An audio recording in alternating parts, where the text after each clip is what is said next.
Neurotransmitters continue हैं। आज का neurotransmitter that is under discussion is oxytocin, also known as love hormone. Why it is also called a love hormone? Let's proceed. We'll know it later. ये एक peptide neurotransmitter है।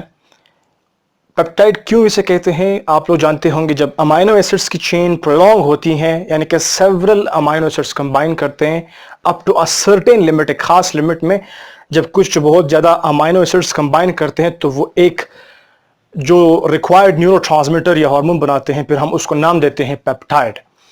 तो peptide इसीलिए कहते हैं कि it is the combination of several amino acids. फिर क्या करते हैं, इट इज सिंथेसिस पढ़ते हैं कि कहाँ पर सिंथेसिस इसकी होती है। आप लोग जानते होंगे hypothalamus and pituitary gland. Hypothalamus में ये बनता है, जहाँ सिंथेसिस की बात हम करते हैं ये हाइपोथैलेमस में बनता है। फिर by mean of axonal processes ये आता है टुवर्ड्स द पिट्यूटरी ग्लैंड। ये हाइपोथैलेमस है और यहाँ पर पिट्यूटरी ग्लैंड के दो लोब्स होते हैं, एक होता है एंटीरियर लोब, दूसरा होता है पोस्टीरियर लोब। तो हाइपोथैलेमस में ऑक्सीटोसिन जब बनता है वहां से by mean of an axonal process axon के थ्रू आता है पोस्टीरियर पिट्यूटरी में, posterior lobe of the pituitary gland. फिर वहां से ये पूरे जहां बॉडी को जो है ये सप्लाई होता है, जहां पर इसका एक्शन रिक्वायर है वहां पर ये पहुंचता है। इसकी जो स्पेशल इंपॉर्टेंस बताई गई है या जो हम जानते हैं दैट इज बर्थ।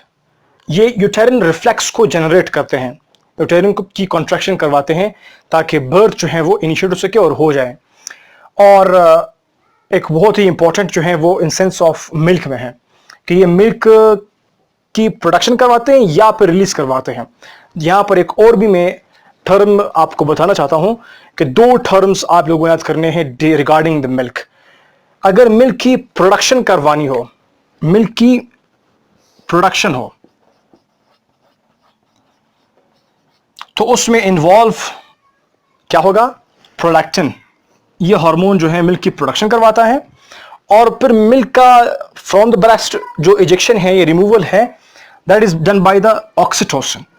ऑक्सीटोसिन क्या करता है, it does the ejection.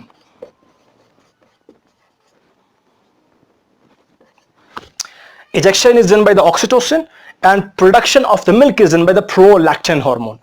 That's it. और कुछ इसके यहाँ तक जो बातें होगी सिर्फ पोस्टीरियर इसकी हैं, ऑक्सीटोसिन की प्रोडक्शन की, सिंथेसिस की और उसकी फिर रिलीज की, फिर स्टोरेज की, फिर वहाँ से बॉडी में आना और फिर एक खास function regarding the milk and birth. और कुछ और भी फंक्शंस हैं जो इन्वॉल्व होते हैं, ऑक्सीटोसिन वहाँ पर जो रोल प्ले करता है। वो कौन कौन से फंक्शंस हैं, लाइक ट्रस्ट, किसी का किसी पर भरोसा होना। ये भी एक डिस्कशन में आते हैं, किसी दो बुक्स में लिखा हुआ था कि trust is also because of the oxytocin.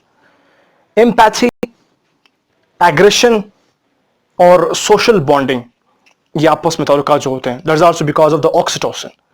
और ऑक्सीटोसिन जो है उसको हम लव हार्मोन इसीलिए कहते हैं कि जब दो लोग आपस में मिलते हैं, मिलते जुलते हैं या फिर सिर्फ हक करते एक दूसरे को या ठड़ल करते हैं, तो उस वक्त जो बॉडी में जो न्यूरोट्रांसमीटर्स जो हार्मोन्स फंक्शनल होते हैं वो होते हैं oxytocin.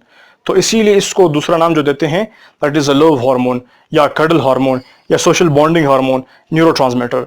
So that's it all about the neurotransmitter oxytocin. Thank you.